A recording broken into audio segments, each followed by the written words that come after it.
तया परी तो पांडू कुमरू, महामोहे अति जरजरू, देखो निश्री शारंग धरू, काय बोले. पंडूचा पुत्र अर्जुन अतिमोहाने असा ग्रस्त झालेला पाहून शारंगधर काय म्हणाले ते ऐका. श्री भगवान उवाच. कुतस्त्वा कश्मलमिदं विषमे समुपस्थितम्, अनार्यजुष्टमस्वर्ग्यमकीर्तिकरमर्जुन.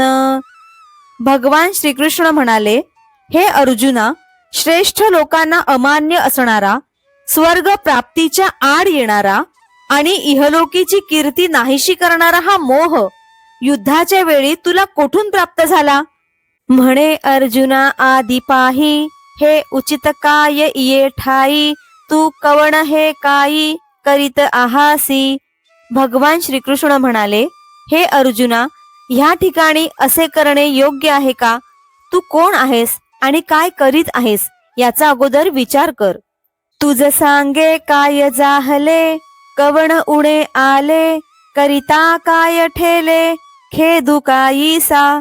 हे पार्थ, सांग तुला काय झाले आहे, कोणता कमीपणा आला आहे, कर्तव्य मध्येच का थांबले, एवढा खेद करण्याचे कारण तरी काय.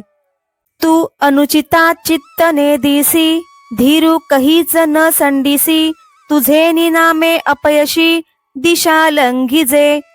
तू अनुचित गोष्टीकडे लक्ष देत नाहीस, कधीही आपले धैर्य सोडत नाहीस आणि केवळ तुझ्या नामाचा उच्चार केल्याने अपयश दाही दिशांच्या पलीकडे निघून जाते.